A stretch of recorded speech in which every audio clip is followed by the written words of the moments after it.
Now is Democratic Congressman Adam Schiff of California. Thank you very much for joining us tonight, Congressman Schiff. And let me just begin with a question about California and whether the rains that we've seen in California for the last week or so create some need for a federal response. Absolutely. They create a dire need. I was on the phone with our FEMA Western Region director just yesterday asking, what are we doing? What do you need from us? What more can Congress do? How do we get help to communities faster? Our constituents in California throughout the state are dying. Their homes are flooded. Some are being washed away in their cars. This is a grave emergency. Jimmy Panetta and I are working now on a letter urging the quick ratification of a further declaration so that homeowners and residents can get reimbursed to start rebuilding. But first, the rains have got to stop, and we need to make sure the help is there. So the Intelligence Committee has not yet been officially formed. What do you expect to happen? Will Kevin McCarthy succeed in removing you from that committee? Well, he's certainly going to try, and he may very well succeed in doing it. And, the tragedy of this is not what he does to me personally. The tragedy is using the Intelligence Committee as his political plaything to placate Donald Trump, to placate Marjorie Taylor Greene, to exact revenge, as you point out, for my leading the impeachment against Trump in the first trial. This is a serious committee.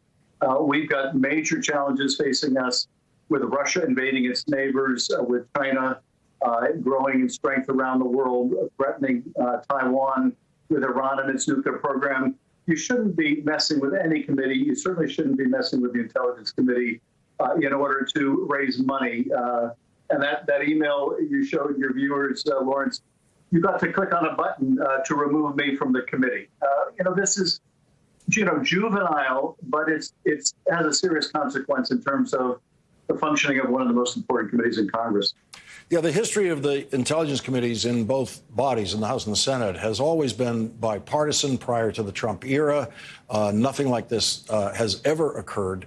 The Senate Intelligence Committee, Democratic chairman, is asking for an intelligence briefing to give them a damage assessment on the Biden documents, the classified documents that were found in the office Joe Biden used in the 4 years between his vice presidency and his presidency. Is that a proper pursuit of that kind of briefing by the Intelligence Committee? It is appropriate. We've asked for that vis-a-vis the much larger cache of documents at Mar-a-Lago. Whenever classified information is somewhere it shouldn't be, we want to make sure that we understand what are the risks, how was it maintained, what was the nature of the facility. In terms of the Justice Department, I think we're talking about very radically different situations, one involving former President Trump, who refused to turn over documents when they were asked for, refused to turn them over when they were subpoenaed. There were, the execution of a search warrant and still more documents. So in one case, it's willful. There's evidence of obstruction of justice and the investigation and recklessness. And the other, it looks inadvertent. But nonetheless, we should know what those documents are and whether there's a risk as a result of their being in somewhere they shouldn't be. As you go forward, assuming you're not on the Intelligence Committee, will Hakeem Jeffries and the Democratic leadership be able to place you on another committee that can be where you can be equally effective? Certainly they will be able to place me on other committees. And in terms of whether I will be equally effective, I'm sure they will have a placement for me where I can continue to hold Kevin McCarthy and the enablers of Donald Trump accountable. When they're engaged in misconduct, when they're engaged in potential criminality, they need to be held to account. And of course, part of what McCarthy is trying to do here is diminish the ability of people to hold them to account. You were talking about Santos earlier. Santos' defense when he's brought before the Ethics Committee may very well be, what are you talking about? I'm just following the example of the leader of our party. Donald Trump told thousands of lies while he was in the Oval Office.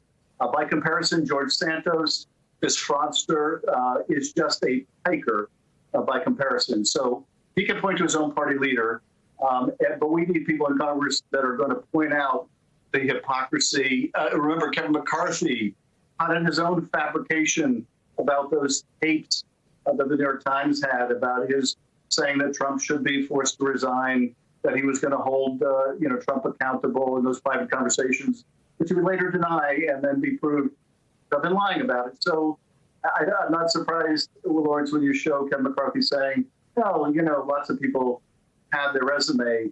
Well, lots of people like Kevin McCarthy and Donald Trump make up completely fictitious things, and they think that's okay. But I'm glad the rest of the world, I hope, and so many millions in our country don't think that's okay at all. Congressman Adam Schiff, thank you very much for your service to the Intelligence Committee as the former chairman, and thank you very much for joining us tonight. Thank you. And coming up, Joe Biden, Donald Trump.